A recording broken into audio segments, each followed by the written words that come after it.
प्यारी टुकी और उसका बंदर मामा monkey and Tuki story in Hindi. Tuki बहुत ही प्यारी बच्ची है और वो हमेशा खेलती रहती है।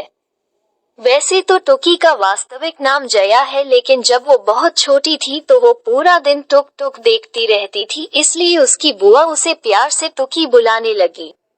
उसका घर में कभी मन नहीं लगता है, वो कभी दरवाजे पर तो कभी छत पर तो कभी खिड़की के पास खेलती रहती है।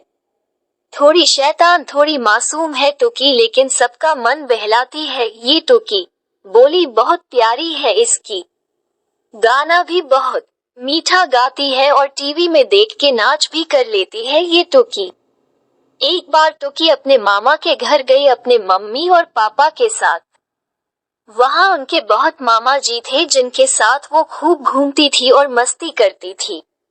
नाना और नानी के साथ भी वो खेलती थी, उनसे कहानियां सुनती थी। एक दिन की बात है, वो अपने एक छोटे मामा जी के साथ छत पे घूम रही थी कि तभी वहां से कुछ आवाज उसे सुनाई दिया।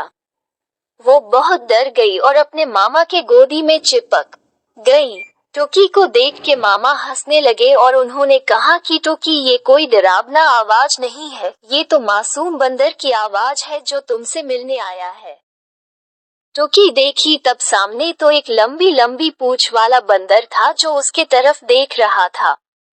फिर वो खुश हो गई और मामा से पूछी कि ये कौन है, तो उनके मामा बोले कि जैसे मैं तुम्हारी मामा हूँ वैसे ये भी तुम्हारे मामा है, तुम इसके साथ खेल सकती हो, ये तुम्हें नाच दिखाएगा।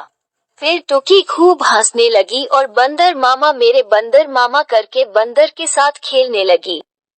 उस दिन के बाद जब भी कहीं टुकी बंदर देखती थी तो उसे बंदर मामा कह के पुकारती है। कहानी से सीख, इंसान हो या जानवर, अगर हम उससे अच्छे से पेश आएंगे तो वो भी हमारे साथ अच्छे से पेश आएगा।